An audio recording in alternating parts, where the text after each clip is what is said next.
Vamos a continuar con los trabajos del seminario, la última sesión que tenemos, a ver si podemos hacer algún cierre ya al final. Pero por ahora tenemos a la doctora María Carmen Saldaña, que nos va a hablar de las representaciones en el contexto educativo. Bien, buenos días, colegas. Pues es un gusto estar aquí y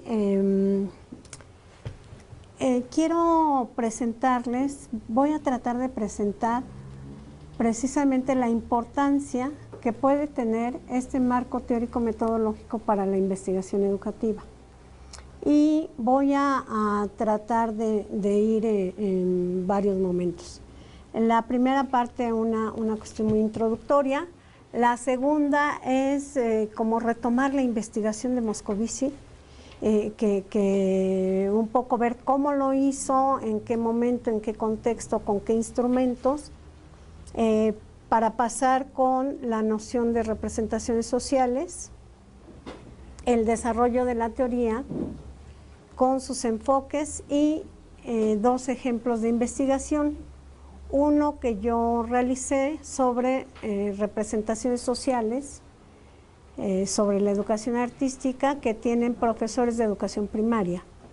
Y como ejemplo, también, solamente muy rápidamente, llamo a una investigadora, a Yasmín Cuevas, que hizo un estudio muy interesante sobre representaciones sociales de instituciones de educación superior, justo en el momento cuando estaba el tema de las universidades Patito.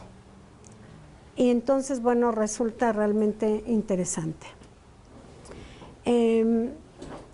Evidentemente, partimos de un momento de ruptura.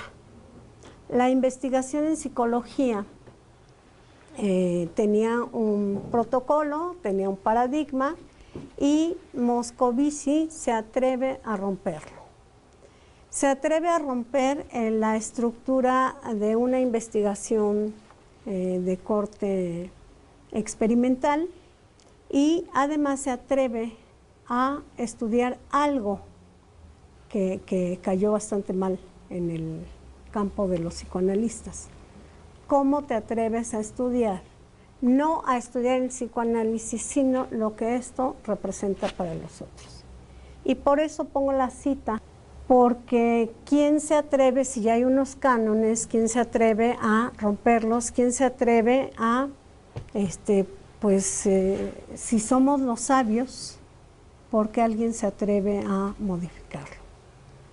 Así, el objeto de estudio no es el psicoanálisis, no es el estudio, la profundización de este importante tema, sino las representaciones de estas. ¿De qué parte? Diríamos que a lo mejor es una verdad de perogrullo, pero el desarrollo científico, tecnológico, el desarrollo de las ciencias, evidentemente que trae un cambio social.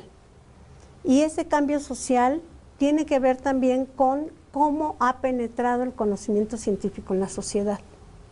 Esto lo plantea Moscovici para decir, bueno, aquí el psicoanálisis ha tenido un desarrollo importante en la sociedad francesa y hay que ver qué ha pasado con él, hay que ver qué se dice de él, qué imagen tiene, qué público es el que va a considerar.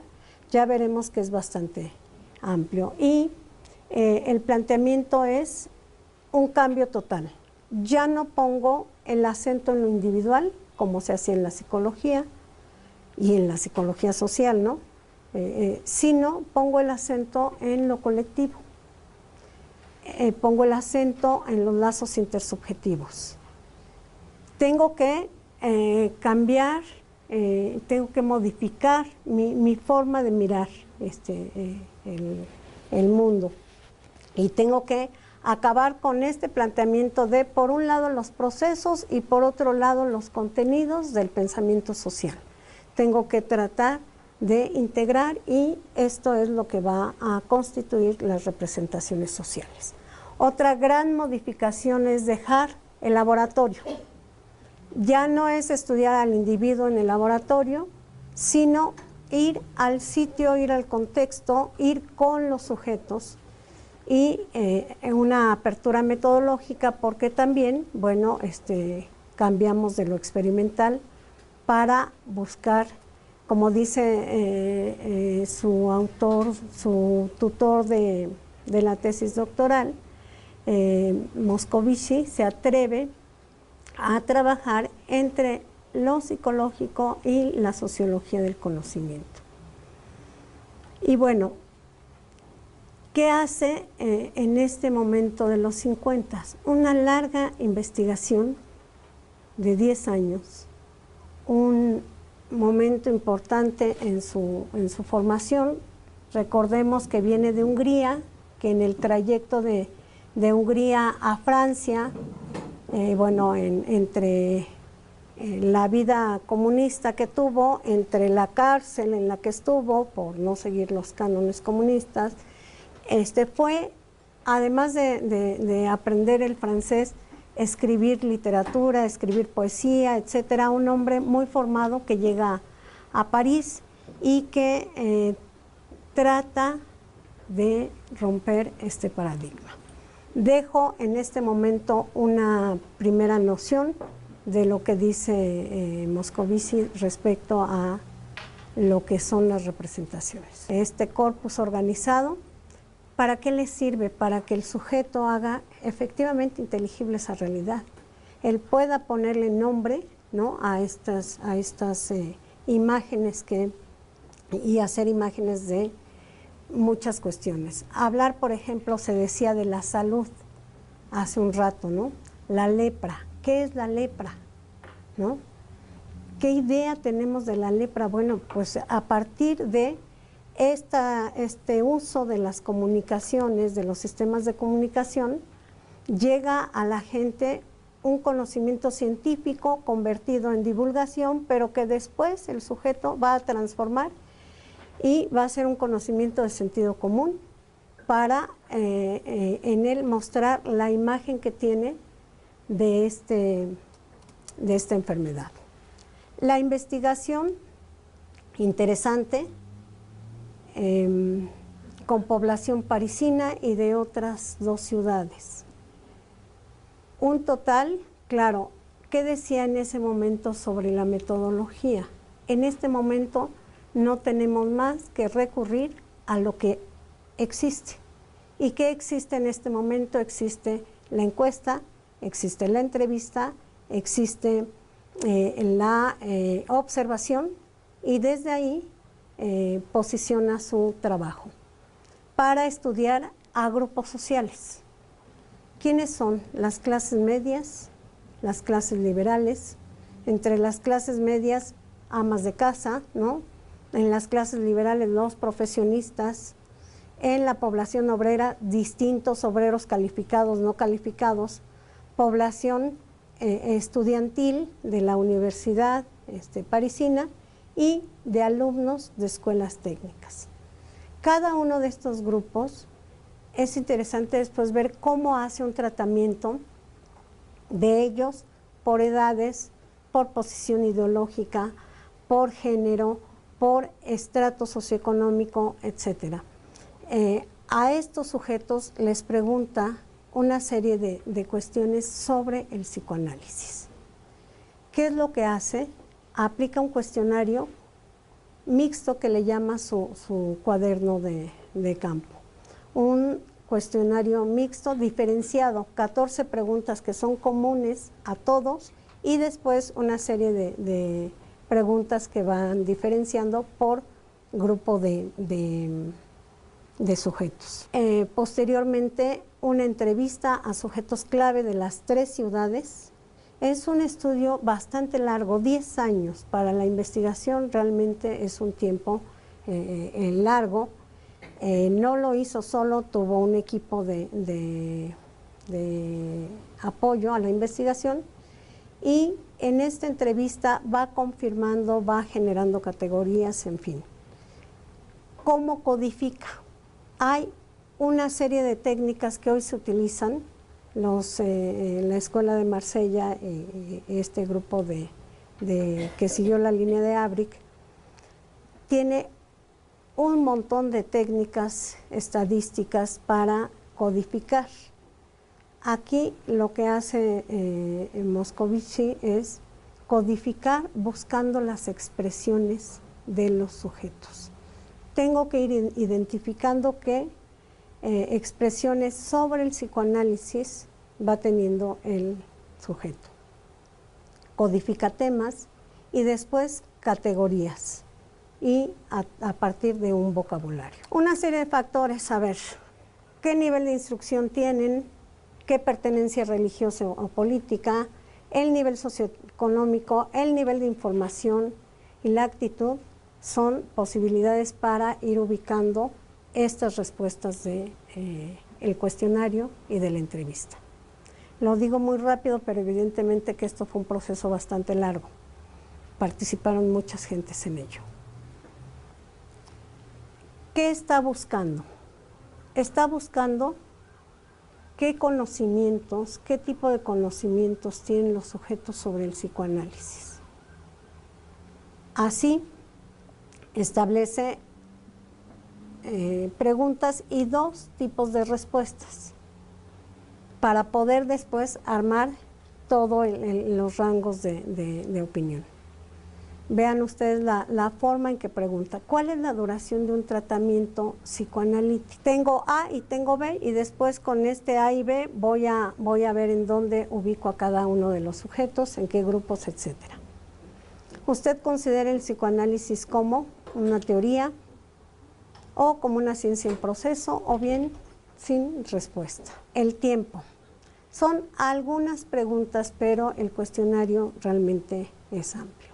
¿Recuerda quién es el creador del psicoanálisis? En el libro, que por cierto señala el autor, elimina una serie de cuestiones técnicas y metodológicas, aparecen muchos ejemplos de cómo fue haciendo el tratamiento de la información. Realmente el texto ofrece precisamente todo el proceso metodológico que siguió. Es el único libro traducido en 79 al español, no tenemos otro, y en este libro, creo que todos los que nos hemos acercado al estudio de las representaciones sociales, tenemos de verdad que explotarlo al máximo para poder comprender el planteamiento teórico y metodológico en su origen. En el análisis, ¿qué hace? Bueno, evidentemente hace un tratamiento estadístico. En general, dice, el psicoanálisis es percibido como un descubrimiento muy reciente. Y pone citas.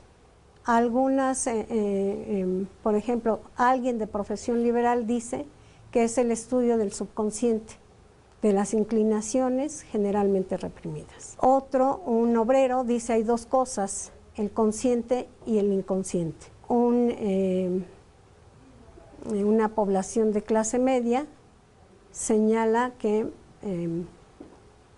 estudio del inconsciente y sus relaciones con el consciente y con los antecedentes.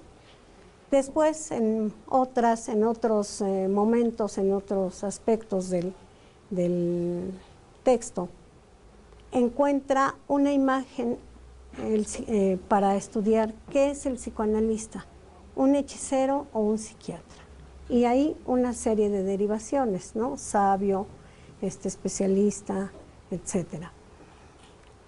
La investigación es de largo alcance, y vieron ustedes que la muestra es de más de 2,000 personas en 3 ciudades, y posteriormente, para ratificar la información, también hace un análisis de contenido de la prensa, que es el modelo que sigue Yasmín Cajigas para estudiar las instituciones de educación superior. Revisión de principales periodos. En un periodo entre 52 y 56, 4 años. Un cuestionario en donde va a identificar términos, temas, relación, evaluación de esos temas. Revisión de 1.640 artículos, 260 diarios y 110 en París y 120 en otras ciudades. Esto, la historiadora nos comentaba, meterse al archivo, ¿no? Es un trabajo arduo.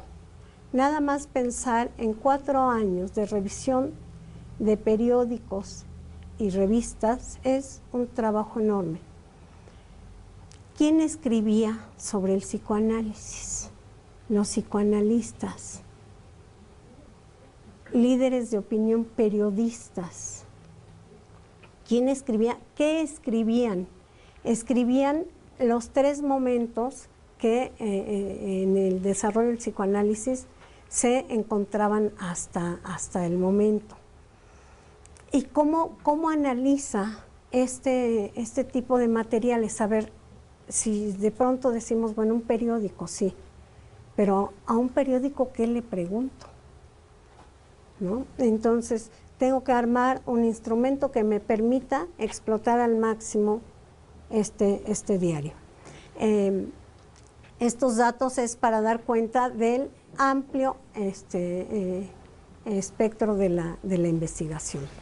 Es, por supuesto que lo estoy haciendo muy, muy reducido. Si vamos a la noción, ¿cómo construimos esta noción? Un corpus organizado de conocimientos y una de las actividades psíquicas gracias a las cuales los hombres hacen inteligible la realidad física. Y conjunto de proposiciones, reacciones, evaluaciones organizadas, según las clases. Yo partí en la investigación que hice de que había una diferencia entre profesores de educación pública y profesores de educación privada. Y no es cierto. No es cierto. La formación muy similar, pero yo encontré que justamente es un grupo de profesores y que el hecho de ser de escuelas privadas y de escuelas públicas no les dieron, en el caso de la investigación que yo hice, no me dieron una diferencia en la construcción del término educación artística. No hubo diferencia. Al final era un grupo de profesores. 2 autores que siguen a Moscovici, ¿no? Que son los, digamos, discípulos, Jodelec y Abric, y quienes van generando este planteamiento y diversificándolo. Van haciendo que también esta teoría se posicione en Francia, en Europa y en el mundo. El propio autor fue invitado a Harvard, fue invitado a muchos lugares, fue nombrado honoris causa de muchas universidades por la gran aportación que hace con esta teoría de las representaciones sociales. ¿De dónde se nutre? Bueno, evidentemente que de muchas fuentes. Durkheim está presente con representaciones colectivas, desde luego, es una noción que se toma como antecedente, el propio autor lo dice. La etnopsicología de los pueblos de Gunt, hay un estudio importante, ¿no?, para ver qué pasa con estos sujetos. El interaccionismo simbólico de Mead, los intercambios coconstructivos de Piaget, la sociología de Vygotsky, es decir, hay mucha construcción antes a este autor de la que abreva. Y a partir de estos elementos que estudia, es que puede construir. Yo creo que no podemos decir que un autor solito y por sí genera una propuesta teórica. El autor señala que las representaciones son una conjunción que pueden mostrarnos información, actitud e imagen, integrados.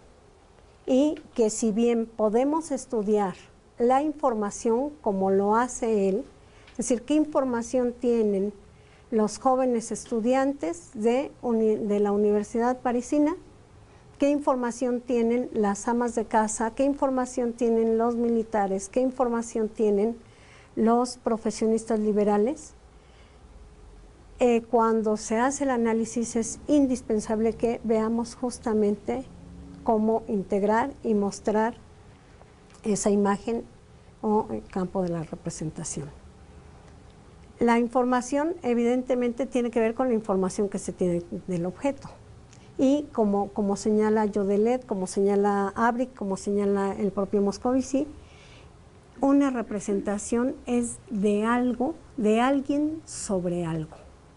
Es decir, yo tengo una representación de la educación artística, yo tengo esa representación, ¿no? Pero de ese algo que es la educación artística. Yo tengo una representación de el psicoanálisis, yo tengo una representación de. Y es social porque lo compartimos, porque al final los grupos van compartiendo, ¿no? Van interactuando y vamos teniendo la posibilidad de tener códigos comunes. La actitud, ¿qué disposición tengo hacia? ¿No? En el caso de la educación artística, todas las profesores tienen una actitud positiva, favorable hacia la educación artística. Todas. Todas tienen una información que es básica, que les han ofrecido en quienes son normalistas, porque ya verán los datos de formación que encontré. Realmente es interesante. Es un estudio, yo hice un estudio micro, pero en ese estudio micro realmente es interesante ver la formación y de pronto uno se asusta. Una licenciada en Derecho, profesora de educación primaria. Y entonces, bueno, uno se pregunta, ¿y la SEP dónde está? En fin. 3 enfoques, hay varias clasificaciones. Por ahí encontramos 5 posibilidades, 2 posibilidades dependiendo de los estudiosos, pero bueno, yo me traje la de Banch, que habla de el enfoque procesual, la teoría del núcleo y el enfoque sociológico. ¿Cuáles son las características? Algunas de ellas, solamente muy rápido. Efectivamente, en el procesual interesa ese análisis de la relación con los procesos entre lo social y lo psíquico. Me interesa revisar esos procesos que pasan en los sujetos. Una modalidad de pensamiento constituyente y evidentemente que es un proceso, los representantes aquí que podemos ubicar es a Moscovici y a Jodelet, ¿no? Después en América Latina hay muchos seguidores que de pronto tratan de integrar o que se ubican en uno solo de ellos. Abric, por su parte, elabora la teoría del núcleo y señala que una representación está constituida por 2 elementos, un núcleo de la representación y los elementos secundarios. Y cada uno de estos tiene funciones, los secundarios a lo mejor de defensa, de ratificación, ¿no? Y tiene una serie de funciones para mostrarnos cuál es el conocimiento de sentido común de la gente, cuál es la representación que sobre algo tiene un grupo social. Y el sociológico, que está centrado en las condiciones de producción y reproducción social de esas representaciones. Bueno, hay muchos autores, no anoté más que algunos en América Latina, pero bueno, en España está Ibáñez, está en Canadá hay otras gentes trabajando. Aquí puse a Banch, a Rodríguez, de Guadalajara, ¿no? A Piña, de Lisieux, a Cajigas, que está metidísima con los franceses trabajando cosas bien interesantes. Hace no mucho vino Patrick Rateau y platicaba que en Marsella hicieron un estudio muy interesante sobre las algas en el mar. Y entonces, bueno, ¿qué pasa? ¿Qué representación tiene ello? Entonces, para los pescadores, pues es evidentemente un mal que hay que exterminar porque impide el trabajo. Para los turistas es terrible porque se ve muy sucio. Para los estudiantes, bueno, pues este es un fenómeno biológico que hay que estudiar, ¿no? Y la forma en cómo realizan los estudios siguen la teoría del núcleo y entonces a partir de palabras que podemos asociar o no con una serie de procesos. Dos investigaciones. Bueno, Yasmín Cuevas en algún momento, y les decía justo cuando está el tema de las universidades Patito, realiza este interesante estudio. ¿Qué pasa con la representación que se tiene de las universidades públicas? ¿Y cómo lo hace? Hace un estudio de la prensa. Hace un estudio de la prensa con 5 periódicos. Un instrumento que es interesante es la ficha descriptiva. A esta ficha le pregunta, al periódico le pregunta, ¿qué periódico es? ¿Qué título tiene? ¿Cuál es la especialidad del escritor? ¿Qué tópicos se abordan? Entonces, el instrumento pienso que puede ser interesante porque sigue justamente el modelo que desarrolló Moscovici. Exactamente de esta manera hizo el análisis de la prensa Moscovici a través de un cuestionario con el que analizó los distintos diarios y artículos. Análisis de contenido de la prensa. Realmente el resultado de la investigación señala que muchos de los partícipes en la construcción de opinión pública, que eran los periodistas, habían construido la representación de instituciones Patito. No necesariamente coincidía con la realidad y todo deriva de una publicación que se hace por parte del rector de la Ibero señalando que la SEP está dando registros, el REBOI, a cualquier institución, incluso a todas las Patito. De ahí deriva es quien genera en la opinión pública y detona el proceso que desarrollaron los periódicos. La investigación la hace durante, el estudio lo hace durante 2 años. Bueno, ahora quiero platicarles de mi investigación. La educación artística, como sabemos, ha estado presente en la educación pública desde siempre. Sin embargo, su importancia no ha sido, digamos, tan adecuada. Y desde UNESCO en 1999 se hace un llamamiento a todos los países miembros para que incorporen en su currículum la educación artística. Si vemos 1999, México ya tenía una larga historia en educación artística. A nivel currículum ya lo teníamos, cuando menos 2 reformas antes. Pero tiene poco peso curricular, 40 horas, ¿no?, al ciclo escolar. igual que educación física. Entonces, bueno.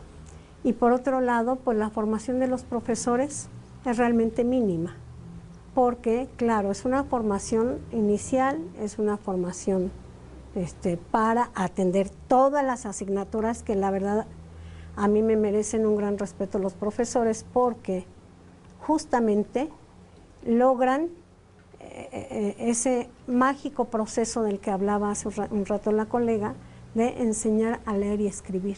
¿Con qué método? El onomatopéyico, el global estructural, con el método que pueden, que saben y que les funciona, independientemente de lo que diga la reforma en turno.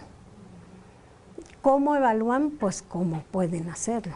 Entonces la formación es básica, es simplemente en los últimos planes de estudio, 4 espacios curriculares para educación artística, y bueno, pues esa formación tiene que ver pues precisamente con qué van a hacer y cómo van a resolver.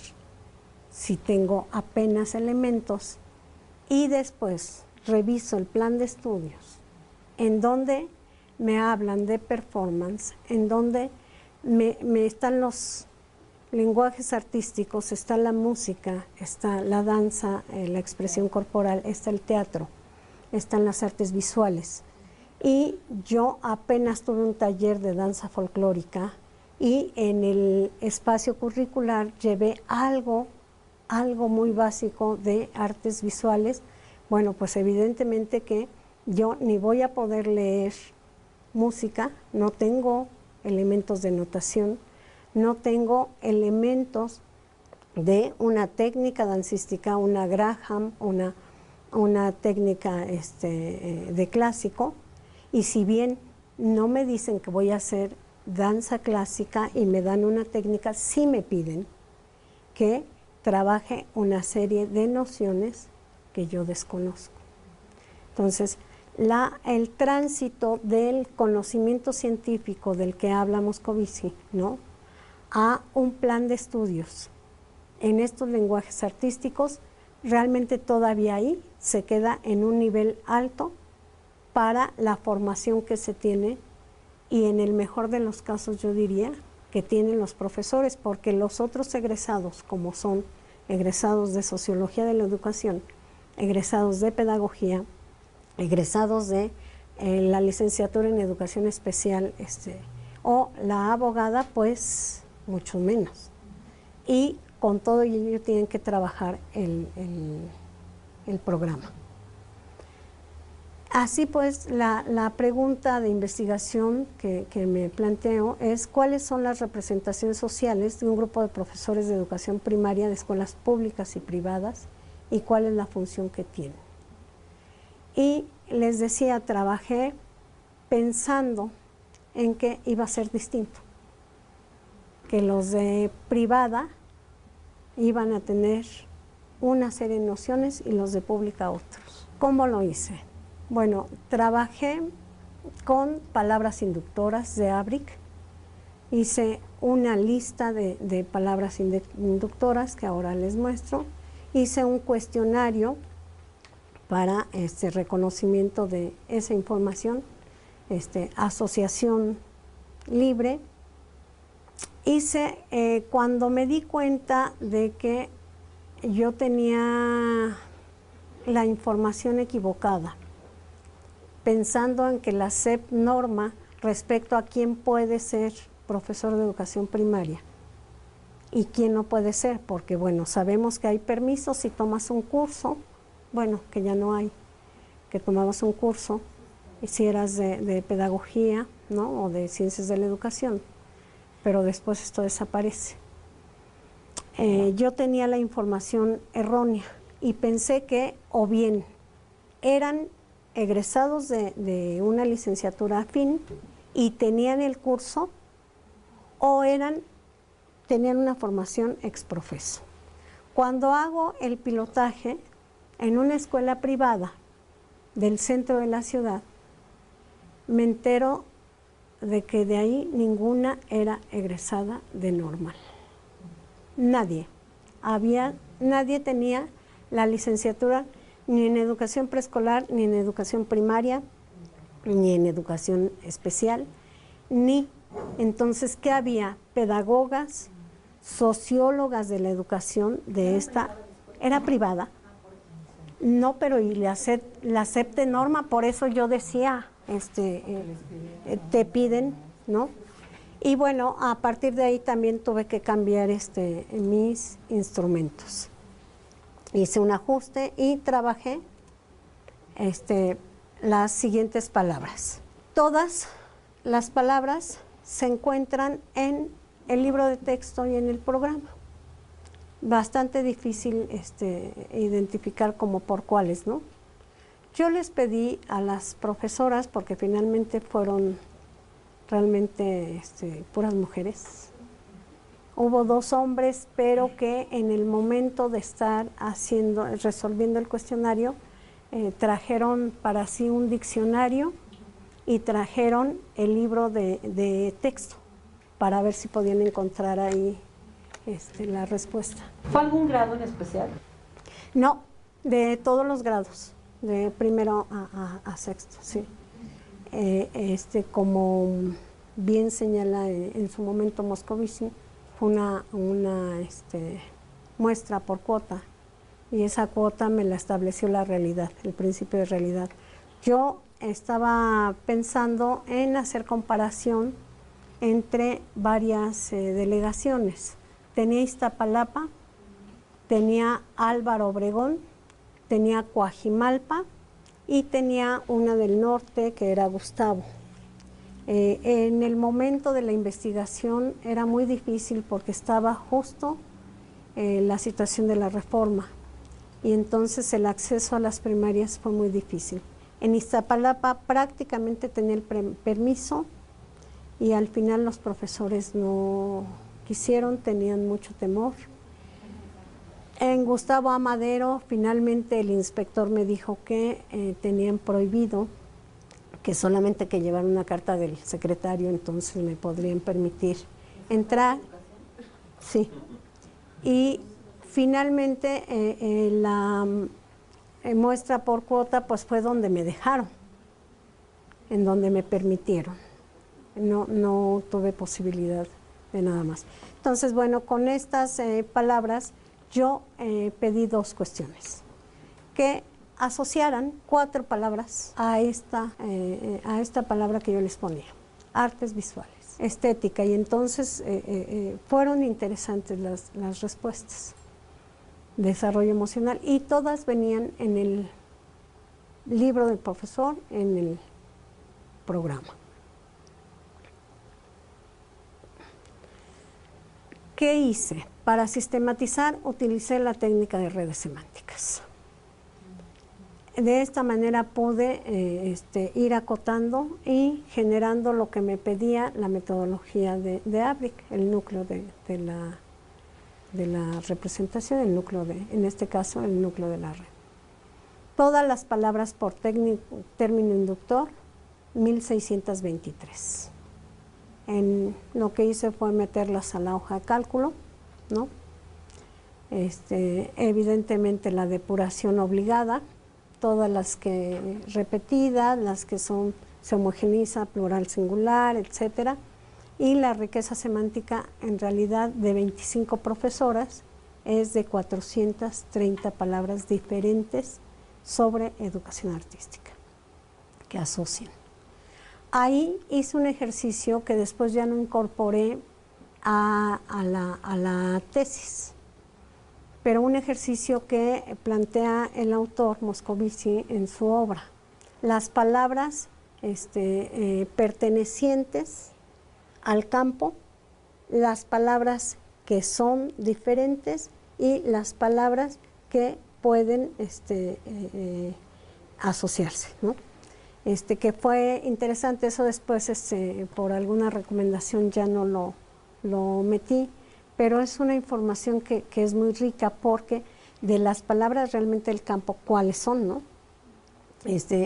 Generé el peso semántico de cada palabra, la distancia, y de ahí pude determinar las distancias para tener el núcleo de la red.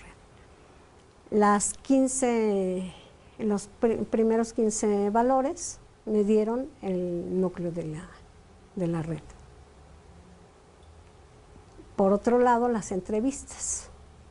Entrevistas a profesoras de las escuelas. Muy difícil, no tenían tiempo porque, claro, van de una escuela a otra. Porque los sábados es difícil que tengan un tiempo. Pero bueno, aún así tuve la posibilidad de tener entrevista con algunas de ellas. Muy interesante saber qué pasó en la normal para quienes estuvieron en la normal. ¿Qué era la educación artística en la normal? Era ir a los festivales como representativo de la normal en turno. ¿Qué era la educación artística? Pues hacer manualidades que podían permitir trabajar con los niños en las prácticas. ¿Qué era la educación artística? Pues atender a una serie de aspectos motrices que después iban a redundar en beneficio de procesos de lectoescritura, en procesos de desarrollo intelectual, en fin. Ahí está el núcleo de la red, el núcleo de la representación. Movimiento fue la palabra que tuvo mayor valor. Ahora, movimiento no necesariamente puede asociarse a danza, porque hay movimientos en las artes visuales, hay movimiento en música, hay movimiento en teatro. Al final, movimiento, ¿no?, es una palabra que les representa mucho. Expresar y sentimiento, y entonces vamos a ver en dónde están las profesoras, ¿no?, en la relación con sus alumnos, belleza, creación, creatividad, bailar, ¿no?, ritmo, conocimiento, cuerpo. Es interesante ver cómo, y bueno, habilidad, ¿no?, se repitió muchísimo. La formación. Bueno, yo preguntaba a las profesoras, además de sus datos generales de edad, dónde estudiaron, etcétera. Bueno, de 25, porque solamente fueron 25 a quienes pude estudiar. De esas, solo 10 tienen licenciatura en educación primaria. 3 todavía de normal básica. Y me decían, ya me siento que tengo que hacer algo más porque me van a correr. Ya me siento que no es suficiente porque hoy todos tienen maestrías y doctorados. Ya me siento que casi soy excluida de los diálogos. Interesante cuando recupero estos datos. Pero vean ustedes, tengo una licenciada en Derecho. Y bueno, ahí sí es un poquito preocupante porque es una. Aquí es una de 25, pero yo no sé qué pasa en la Secretaría de Educación Pública, ¿no?, que se supone que cuando menos una licenciatura afín con un curso que les permitiera incorporarse a la docencia en educación primaria. De nuestra universidad, varios de esta universidad.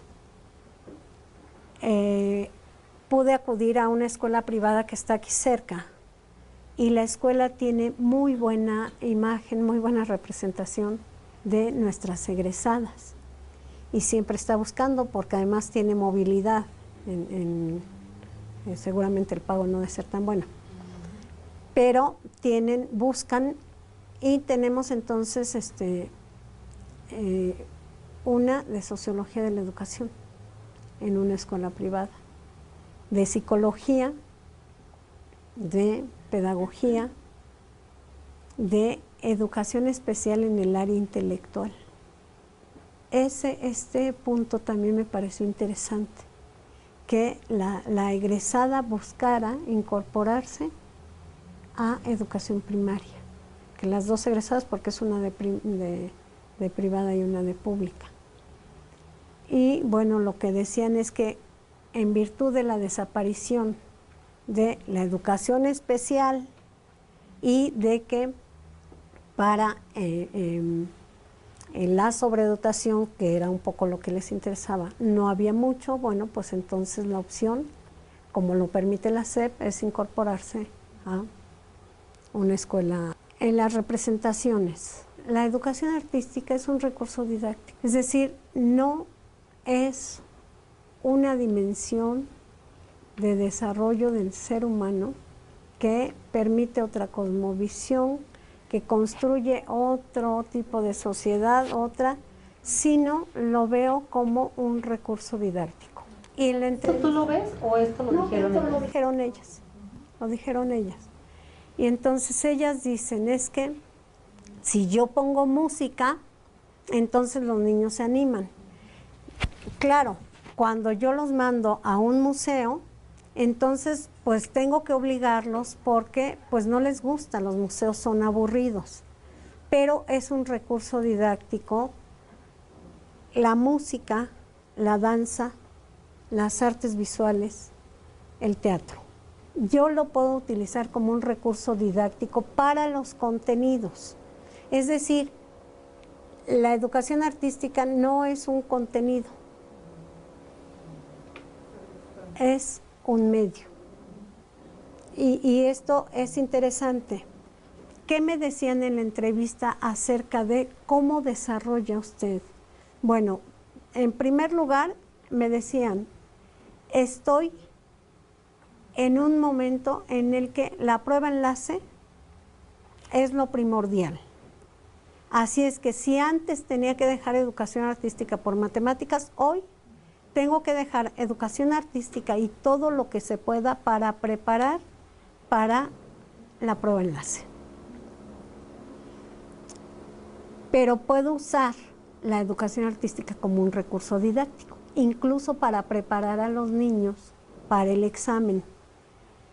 Hago con ellos movimientos, hago diseños, sonidos, etcétera, etcétera, etcétera. En la gráfica, ustedes ven, arriba tengo a las profesoras de escuela primaria. Abajo tengo a las profesoras de escuela, de pública y de privada, al revés.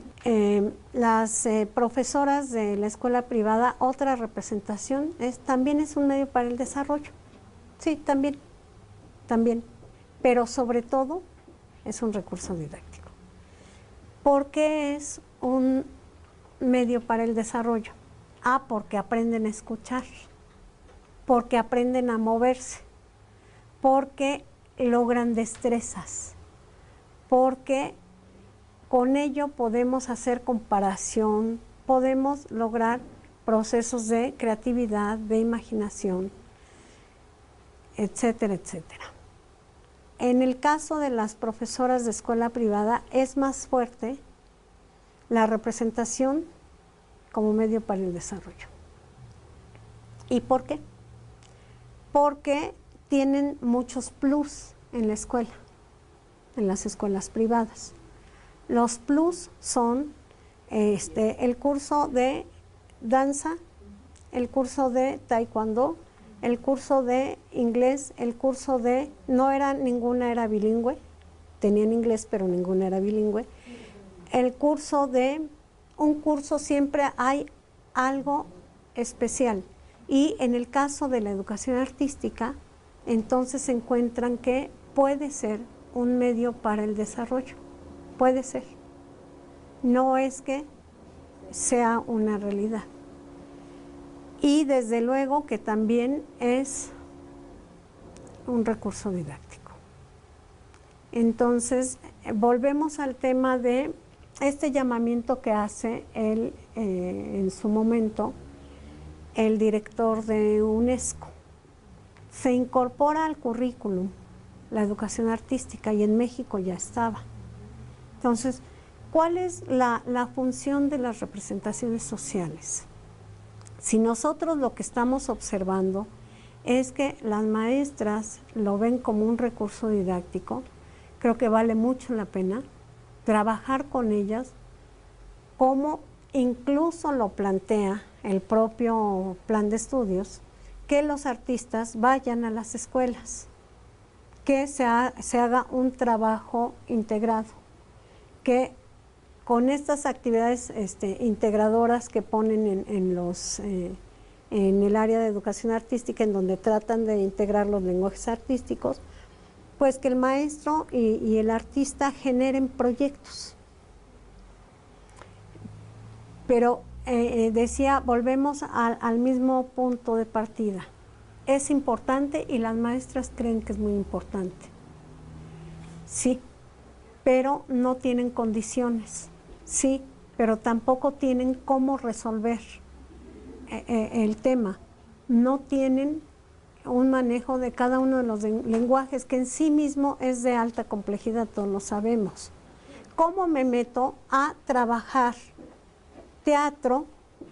¿Cómo trabajo voz? Si yo mismo me lastimo porque no sé usar la voz, ¿no? ¿Cómo hago que se genere empatía a partir del movimiento entre los distintos niños? ¿Qué hago con la expresión corporal? Si yo soy rígido y no sé ni cómo moverme, y además a mí ni me gusta el baile, ni me gusta la danza, ni me gusta eso, ¿no? Eso a mí ni me gusta y se me hace, no es lo que dijeron, ¿no? Pero digamos que es el conocimiento de sentido común respecto a la educación artística, o bien es un lenguaje tan especializado que solamente quienes están en la educación artística profesional van a poder desarrollarlo. Si realmente el planteamiento del plan y programa de estudio es bastante completo, pero muy complejo. No es posible llevarlo a la práctica. No es posible, a pesar de que tuvieron asesores en materia de danza, de artes visuales y de teatro. Hubo gente de Bellas Artes asesorando y gente que trabaja con maestros, pero no lograron. Incluso a mí me parece que la propuesta anterior a este 2009 es mucho mejor, está mucho más bajado a un terreno cercano a los docentes, y ahora metieron toda una complicación en los lenguajes que no permite que se acerque el maestro a ese conocimiento científico, y lo que hace es traducir al conocimiento de sentido común y lo representa de estas dos maneras, como recurso didáctico y como medio para el desarrollo. Creo, como ha demostrado ya la investigación en representaciones sociales, que es una posibilidad, para tomarla en la investigación educativa. Hay muchas investigaciones sobre educación, sobre profesores, sobre estudiantes, sobre contenidos, y bueno, esta es apenas una introducción sobre la teoría, sus elementos metodológicos, lo que yo trabajé, y bueno, pues eso sería la exposición inicial. Pues. Bueno, ¿algún comentario? Sí, aquí. Bueno, son varias cosas, pero voy a empezar con una que me llamó mucho la atención. Cuando leí el texto, me llamó mucho la atención esa parte que dice que las maestras dicen que les dijeron que tenían que quitar educación artística y darle prioridad a la lectura y escritura.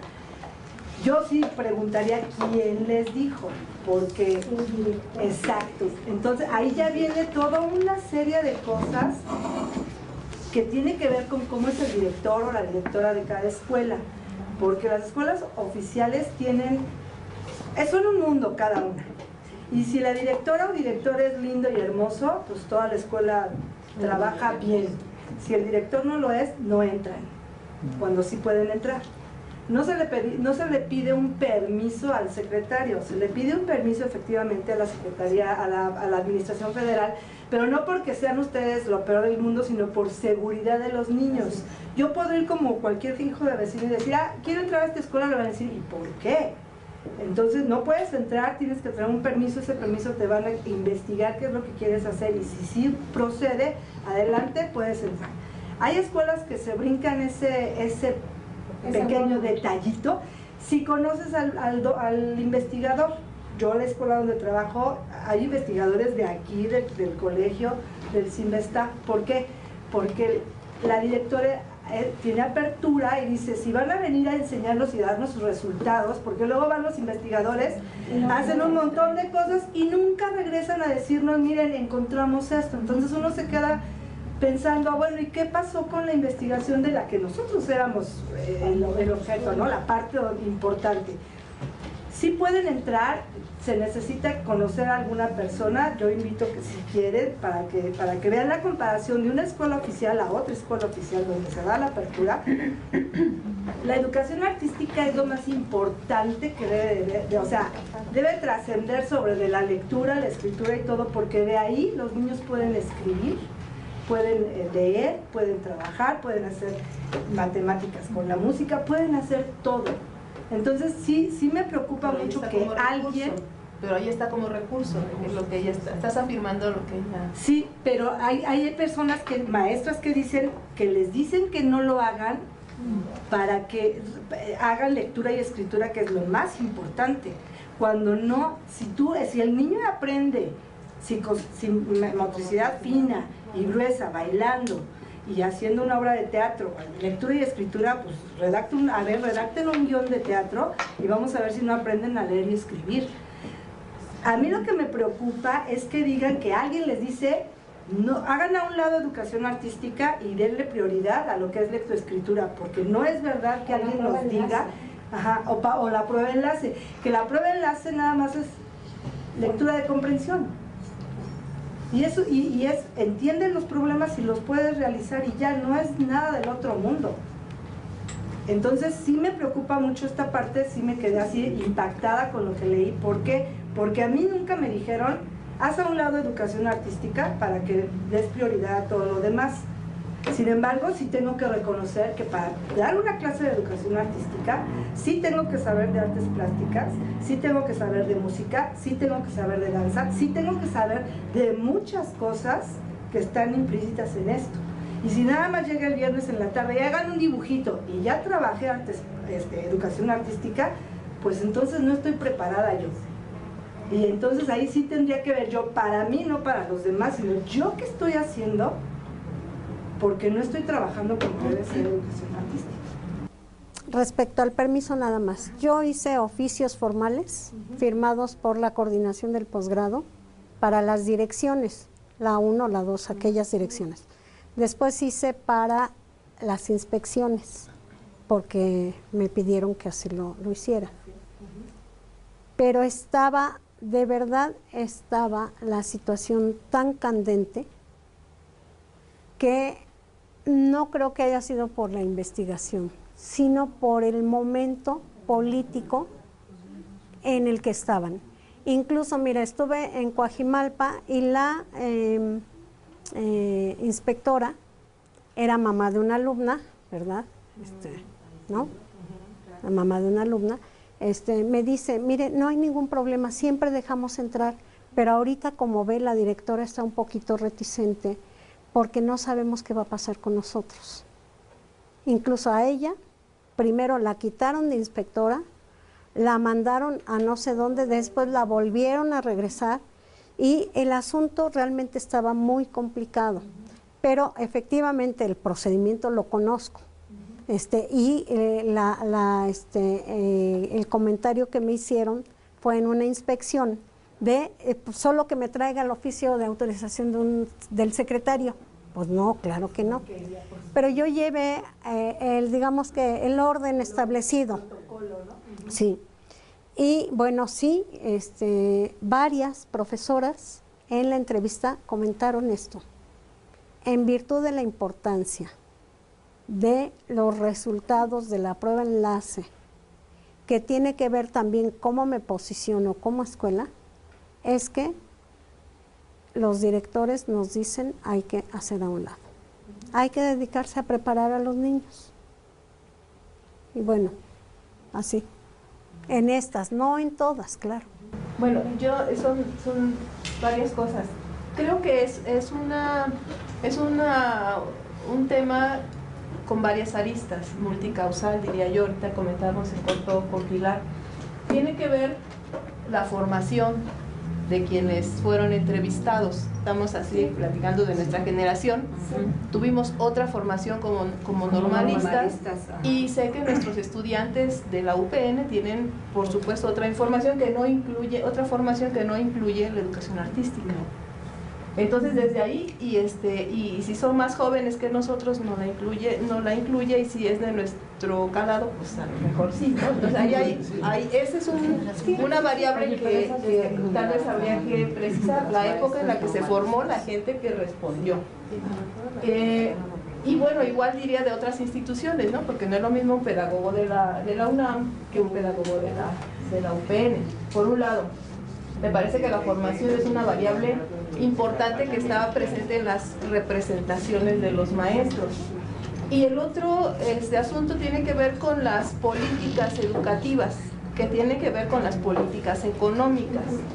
Yo no estaría muy de acuerdo con Imelda, porque desde que yo inicié como maestra de primaria, en los programas venía el peso que se le da a cada asignatura en aquel entonces. Y desde siempre, español y matemáticas eran las de mayor peso. Educación artística, poquito. Historia, por ejemplo, un peso mínimo, ¿verdad? Entonces siempre se le dio mayor importancia a español y matemáticas. Y bueno, y eso también atravesado por las políticas de momento, ¿no? Que es esta que dice prueba enlace y ahora se llama de otra manera, pero dicen denle prioridad a español y matemáticas, y además no me importa si comprende o no, cuántas palabras por minuto lee el niño. Eso es lo prioritario para la SEP. Y para los maestros, en aras de si se siente amenazada su escuela, su plaza, el prestigio de la escuela, o sea, una serie de cosas que están ahí presentes, la presión que ejerce el director sobre ellos, o sea, la micropolítica, digamos, que se da al interior de la escuela, se tiene que ver con todo eso, ¿no? Bueno, entonces mi reflexión sobre la investigación en torno a esto de las representaciones, que se me hace muy, muy interesante. Me preguntaba yo, con este momento coyuntural que te tocó vivir en las escuelas y que te impidió de alguna manera llevar la investigación como la tenías pensado, yo me pregunto, ¿qué representaciones tendrá, por ejemplo, la sociedad sobre el maestro?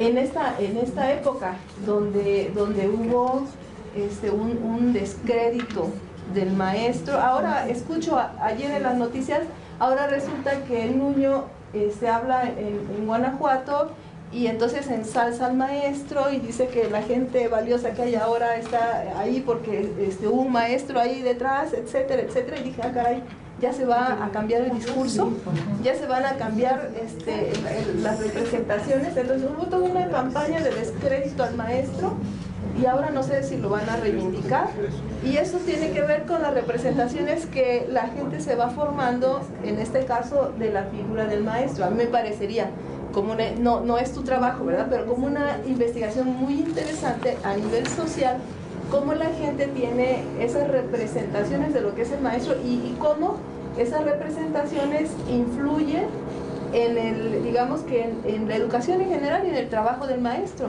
¿no? Hasta dice, mi maestra dijo que esto se hace así, o que tengo que llevar tal cosa, y el papá decir, tu maestra no sabe, así vieja tal por cual, lleva lo que yo te digo. O sea, a ese nivel, ¿no?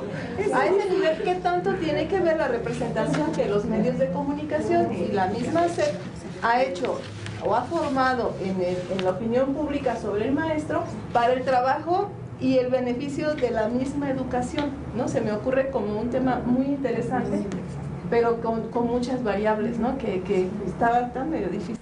Leti, mi noción de profesor de educación primaria cambió cuando hice el pilotaje. Y trabajas en una Porque universidad de educación, fíjate. Yo dije, voy a ver a los profesores de educación primaria, igual egresado de normal. Esa era mi primera noción de profesor de educación primaria.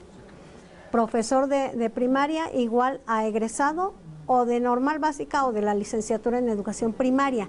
Ni siquiera me pensé preescolar u otra, ¿no? Cuando aplico el instrumento y veo que nadie es profesor, no, en el pilotaje. En el pilotaje ninguno era profesor, todos eran pedagogos, sociólogos, psicólogos, cualquier otra cosa, cualquier otra profesión.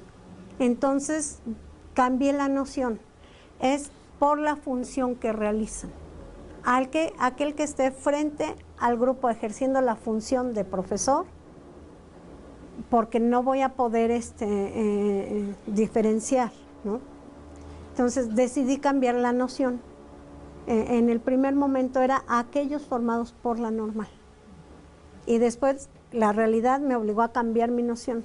Es por la función que desempeñan. Y el estudio sería realmente bien interesante. ¿Qué representaciones tienen hoy de los profesores? Pues de primaria, o no sé si de todos, ¿no? Pero de primaria sería bien interesante. Perdón. Bueno, hablando en este contexto, es que la misma representación del gobierno tiene mucho que ver. Porque ahora nos están contratando gente de la normal, porque tenemos una idea desde el Estado, ¿sí? que el maestro normalista no tiene la formación para llevar al niño a la calidad educativa que el Estado está buscando. Y eso quiere decir que no tiene la profesionalización, no tiene la preparación ni el nivel, que es un abstracto, porque es todo un tema averiguar qué es lo que el Estado está pensando en la calidad. Entonces, ahí empieza la estructura y el problema también. De pronto usted está haciendo preguntas que el maestro no tiene idea de cómo contestar. ¿Sí? Queremos un profesor medieval que sepa de música, que sepa de cultura, que sepa cocinar, que les enseñe a los niños jardinería, todo para que garantice que el niño va a tener las habilidades. Resulta que no. ¿Sí? O sea, el mismo Estado está imponiendo una serie de programas estandarizados para la alfabetización elemental en el. Entonces ahí es donde empieza todo el problema. Usted está buscando a un maestro que tenga formación de maestra y resulta que es una persona operativa, no es un maestro de profesión. Y ahí es justamente donde estas representaciones no están ubicadas entre el sujeto y su función como maestro. Por eso es que pues no sabemos, yo hago lo que me ordenan. ¿Sí? ¿Y por qué? Porque hay muchas variables, ciertamente, como dice la maestra, en donde está en juego mi trabajo, mi permanencia, tengo una estructura y yo sé dónde me voy a acomodar. Entonces, es una estructura que va más allá, ¿sí? Y tiene que ver, obviamente, con la configuración del Estado y su noción de educación, ¿sí? Y eso permea todo el nivel educativo. Ese es el problema. ¿Quieres comentar eso? Bueno, no sé hasta dónde la investigación pudieron llegar, porque bueno, finalmente esta idea de la representación social que tienen maestros que están frente al grupo, los habilitados, ¿no? Digo, no es un fenómeno nuevo, viene desde la caída de la matrícula de las normales en 80 y como bien decimos, ¿no? Bueno, pues ya los que eran normalistas en buena medida se jubilaron y los nuevos son licenciados con una diversidad de formación increíble, pero bueno, a mí me llama la atención que dice, bueno, una de las conclusiones centrales del estudio es que independientemente de que se esté con la formación, sí tienen muy claro que la educación artística es un recurso didáctico, ¿no? Y a mí me hace pensar ligando las dos cosas, que bueno, evidentemente la práctica docente de estas gentes se fundamenta en esta serie de representaciones sociales, ¿no? Entonces yo no sé si en tu investigación se pudo como empezar a explorar si el tener tan claro esta representación de que la educación artística puede ser un recurso didáctico muy valioso, las ha llevado a ellas a reflexionar realmente en torno a qué hacen en su práctica y qué requerirían para hacer uso adecuado de ese recurso, que tienen muy claro que sí existe. No sé si lograste explorar. Sí, todas en la entrevista y en el cuestionario la información acerca de su práctica es: necesito cursos, necesito que alguien me enseñe, y yo lo he buscado por mi cuenta. De todas, solamente una había tomado el diplomado que ofrece el CENART para profesores, solo una. Las demás reconocían la necesidad de formarse, pero también reconocían que con lo que tienen, resuelven. Con la práctica, la experiencia me ha llevado a resolver. ¿Qué hago? Leo, autodidactismo, ¿no? ¿Qué hago? Pregunto, ¿qué hago? Pero a mí me gustaría que hubiera algo aquí más formal. Y que no solamente trajeran un curso para carrera magisterial, que en su momento hubo, sino el sindicato me trajera algo más, que las autoridades me trajeran algo más. Y a lo mejor me quedé pensando en este tipo de profesor, todólogo, ¿no? Sí, ¿no? A ver, ¿qué queremos? Un profesor que ¿no? Y vemos el perfil, ¿no? Y la exigencia es toda. Pero también me quedo pensando en la responsabilidad del Estado. ¿Quién forma a los profesores en este país? Es el Estado. ¿Quién decide qué y cómo? El Estado. Y después viene a decir que tú no sirves. Bueno, entonces, a ver, no servimos todos.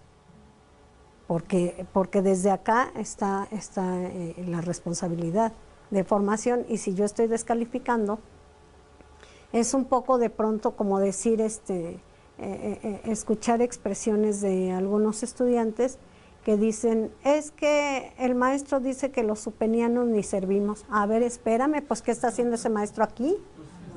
No, perdón, pero si yo estoy colaborando en la formación, entonces quiere decir que no estoy haciendo nada, o que estoy haciendo, ¿no? Un poco me lleva a esta reflexión: ¿qué hacer con la educación artística, ¿no? ¿Cómo lo han resuelto?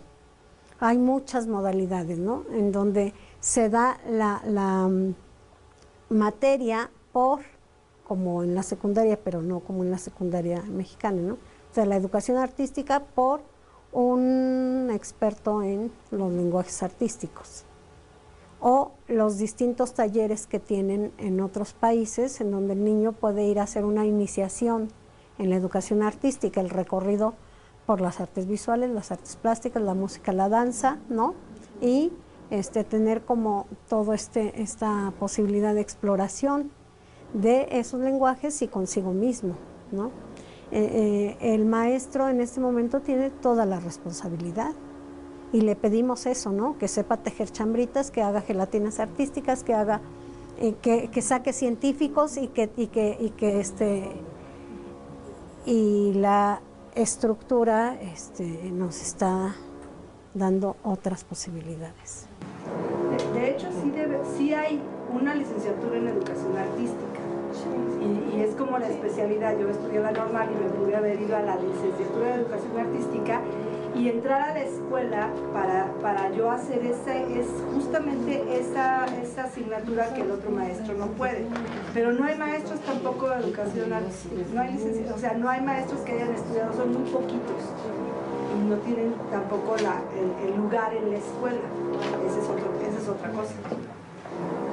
¿Alguna otra? No, básicamente es un poco complemento a lo que decía Imelda, ¿no? O sea, a mí se me hace como realmente incomprensible que un licenciado en Derecho se dedique a dar siquiera una pequeña parte de un área artística, porque las áreas artísticas son interminablemente explorables. Alguien que hace artes plásticas puede pasar toda su vida nada más estudiando el arte. Luego, cómo estudiar, impartir y educar. Efectivamente, lo que dice ella, en Estados Unidos, por ejemplo, existen las licenciaturas en educación vocal, en educación de expresión corporal, en formación de, pues no sé, cualquier cinematográfica, ¿no? Y es la base de la educación, no es un recurso, es la base efectivamente. Y todo el enfoque educativo va justamente basificado sobre primero esta sensibilización en el de los alumnos. Si el alumno está sensibilizado en algo, si no compitió 7 veces en la primaria, compitió, no es nada más, vamos a hacer una pequeña obra de teatro, no, vamos a hacer competencias. Y ese incentivo de sensibilización artística, de conocimiento artístico, no se puede avanzar en lo demás. A mí se me hace como un poco increíble pensar en qué sucede con... obviamente el maestro, que es un sociólogo, que es un pedagogo también, no tiene por qué dominar las artes. Ni siquiera existe el cuestionamiento de preguntarle, ¿y tú qué acercamiento tienes con el arte? Dime por lo menos tus preferencias. ¿Vas al cine? ¿Escuchas música? ¿Te paras en algún museo en algún momento? O sea, ya de inicio, ¿no? Pero ¿a qué se debe esta desconexión? Yo pienso por parte de las instituciones que se dedican al arte, el INBA, el CNA, al FONAR, no sé, a la Fonoteca. No existe una colindancia con respecto a lo que es la currícula y todos estos expertos de arte que sí existen y que sí están trabajando. O sea, porque si yo salgo como del taller de danza del INBA, no puedo acceder a tener una plaza como educador artístico, nada más, por ejemplo, porque también el que hace danza, pues no sabe cómo impartir español o matemáticas o historia, no tiene todo, no le alcanza la vida para haber estudiado todo eso. Entonces, yo pienso más bien que el problema ni siquiera está resuelto porque no se considera un problema, empezando desde ahí, ¿no? O sea, bueno, no sé.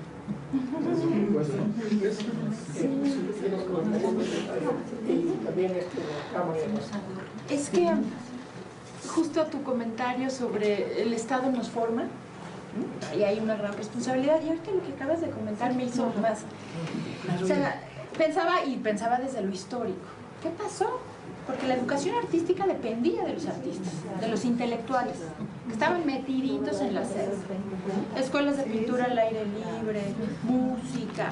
Entonces pensaba en este divorcio, porque las instituciones ahí las tenemos. ¿Dónde están? ¿Sí?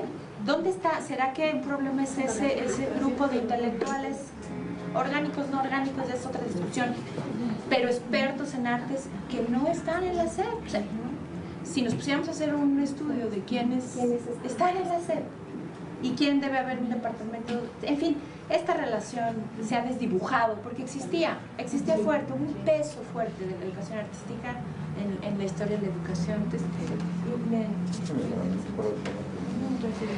sí, creo que precisamente es un poco como retomando lo que han mencionado. O sea, a final de cuentas, la educación en México, en lo general, voy a ser muy osada por generalizar, creemos que la educación artística no es importante o creemos que es medieval, ¿no? Entonces, yo creo que también esta formación en lo general que tenemos padres y madres de familia, vemos esto como el plus o vemos esto como cuando tengas un poquito más de tiempo. O sea, ya no tenemos esta formación de pensar que el arte, la sensibilización es importante para el desarrollo no solamente motriz, sino también intelectual e integral.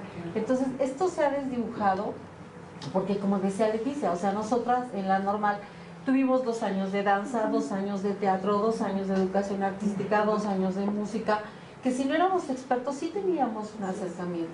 Entonces yo creo que mientras sigamos, ¿no?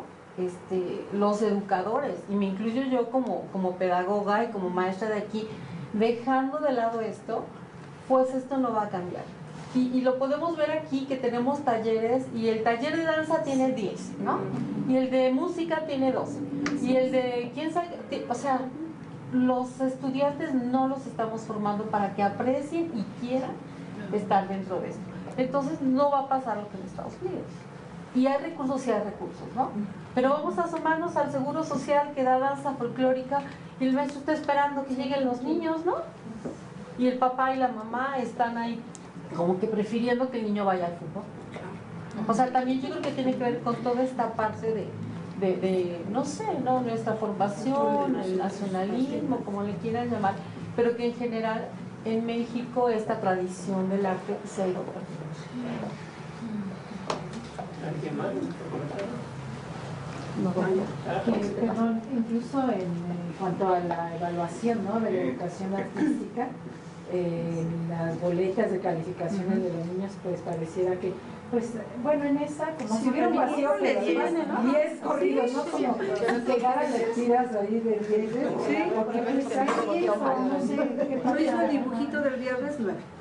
Entonces ya, con eso ya evidencias que hizo algo, porque no hay ni cómo evaluar y decirle al papá, hicimos esto, esto y esto, esto, porque no existe. Entonces ponle 10 para que no pregunte y ya. Sí, incluso esa parte es como... Hay otra situación. Sí, es que me llama mucho la atención porque creo que, o sea, que estoy metido en esta parte de la decolonialidad y del euro, no tanto eurocéntrico, pero es que creo que el problema es estructural de la educación en México, porque tampoco podríamos anteponer el arte como una proyección humana absoluta, ¿no? No, claro. Porque entonces yo diría, pues soy sociólogo, entonces la sociología tendría que ser fundamental para ver a la sociedad de otro concepto. Y creo que aquí, ¿a qué me refiero con el problema estructural de la educación? Que primero tendríamos que ver la concepción cultural que se tiene en nuestra realidad nacional, ¿no? Porque creo que se habla del arte a partir también de una postura muy occidental, ¿no? Y competir, además, creo yo, ¿no? ¿Por qué no hablar del arte de las culturas que se hacían acá, ¿no? Que se desarrollaban aquí? La danza, una construcción del arte más sobre una cosmovisión, ¿no? Representativa, y creo que ese es un problema de la educación porque de repente se toman modelos y se adaptan a una realidad que a lo mejor somos ajenos, porque a lo mejor se pone el arte y para otras culturas ese arte no es representativo, entonces queda ajeno. Se tendría que pensar como un desarrollo educativo que involucre más a lo que es algo más como parte de la vida, como parte de la cotidianidad de lo que se vive aquí para que pueda ser más representativo y significativo en ese contexto, ¿no? Entonces creo que es un problema estructural porque aparte los maestros, aunque no sean parte formadores del arte, no se indaga si a lo mejor tuvieran una formación artística, aunque fueran abogados, aunque fueran sociólogos, ¿no? Porque entonces, por ejemplo, Carlos Fuentes no era escritor, no estudió literatura, pero era abogado y escribía bien, ¿no? Entonces estaríamos dejando de lado también esta parte que a lo mejor no tiene una formación o a lo mejor sí la tuvo, ¿no? Y habrá que ver, claro que tiene que ver con un problema, como lo señala Lechner, ¿no? En la realidad en la que vivimos, donde el trabajo es algo inseguro para todos, y esto es parte de una política global neoliberal, ¿no? Del capitalismo neoliberal, que busca que todos tengamos inseguridad en el trabajo porque es una medida de control, ¿no? O sea, donde hay un miedo permanente y a partir del miedo te controlo. Y entonces ahí hay una acción que tiene que ver con la formación de eliminar normales, porque sí, se cuestiona siempre a los maestros o a la realidad, no se cuestiona quién es el que desarrolla esto, es el Estado, ¿no? O sea, esta vida individualista que genera el capitalismo donde nosotros mismos nos señalamos y tú eres el culpable o sea, no, hay una estructura que determina esto y genera esta realidad y creo que ahí es donde habrá que pensar en la educación, ¿no? Como actores educativos hacia dónde estamos, porque la SEP deja muy abierto esto, o sea, no hay, en los programas SEP, en cualquier programa SEP, mientras sea un licenciado puede impartir cualquier cosa, ¿no? O sea, no, ni siquiera se ve el perfil, ¿no? Por ejemplo, en los planes UNAM, en la universidad tú no puedes dar, aunque tengas una formación, no puedes dar todas las materias, ¿no? Y ahí es donde se tendría que pensar que es un problema estructural del sistema educativo, que no es, yo creo que es intencionado, ¿no? Porque al final de cuentas la educación forma y construye realidades, y entonces en ese sentido va, ¿no? En construir a lo mejor realidades a medias o realidades no entendidas del todo, ¿no? Entonces creo que ahí es donde se tendría que pensar un poco sobre este proceso. Bueno, nada más, perdón, solamente el caso. Sí. El caso de la profesora abogada no tenía ninguna formación en ningún lenguaje artístico, tampoco la intención de, ¿no? En realidad, no, ni de pedagogía ni mucho menos. Ella era abogada y le dieron trabajo en... El tema es que estaba en secundaria, ¿no? Entonces, unas horas de secundaria y claro, pues ¿por qué no? Maestra de primaria, ¿no? Es como la situación. Bueno, pues creo que el tema de representaciones nos da para mucho y bueno, pues yo les agradezco mucho el haber podido dialogar un ratito aquí. Gracias. Bueno, ya se han visto varias modalidades, dimensiones, niveles, aspectos, elementos. Bueno, podemos seguir el problema representacional porque es bastante complejo y aquí, tan solo en las sesiones de la sesión de hoy, se vio esta visión como que con propósito, ¿no? De hacer un programa e ir con gentes y locales, etc. Donde esa gente la que recibió esas propuestas, Dios en general no está organizada. Solo le dicen que vaya o si quiere ir, etc. Y está el otro nivel que es este que se presentó ahora de, bueno, pues el sistema educativo y los profesores más o menos están organizados, vía unidad escolar, vía sistema, vía otro. Y luego está el problema representacional de los estudiantes, que no tienen el factor laboral de por medio. Entonces, podrían decir, yo me salvo de esto, porque no es para mí. Y como son jóvenes, la mayoría de los jóvenes pues, no están muy conscientes de lo que ha pasado entre 30 años, ¿no? Ya nosotros a los 29 años ya nos hemos dado cuenta que hay que tomarla con cuidado, ¿no? Como todo eso estaba afectando, o sea, son diferentes tipos de niveles sociales, de interacción estructural, histórica, sino también que la cosa está compleja. Entonces no es de que la gente debiera ser como uno cree que debe ser, ojalá sí fuera. El problema es que la otra gente piensa lo mismo, ¿no? Si todos dijeran, no, pues digo yo, bueno, que siga la idea, ¿no? Y hay quien tiene más poder y demás para hacerlo. Pero el proceso y la dinámica social de esta manera es muy compleja. Tampoco es de que obedecemos o nos oponemos y se acabó. Entonces, para nosotros, nuestra responsabilidad, aparte de ser prácticos en el mundo, pues también estamos a ver qué es el mundo. Y si no hacemos algo de investigación sobre eso, pues yo no sé quién va a ir, ¿no es cierto? Entonces tenemos que levantar la mano un poco para dedicarnos también a eso. ¿Quieres pasar, por favor? Sí, pues está aquí acompañándonos el maestro Iván, coordinador del área 5 y bueno, si quiere... No, pues muchas gracias. Yo realmente lo único que tengo que decir es que pues agradecemos particularmente al doctor Miguel Ángel Campos su participación tanto en la planeación como en la organización y por supuesto en la participación de este seminario de análisis del discurso. Los compañeros que también tuvieron participaciones muy activas y bueno, a todos los que vinieron asistiendo. Realmente lo único que me motiva es pues agradecerles a todos, especialmente al doctor Julio, por esta participación que sin duda alguna nos enriquece a todos, ¿no?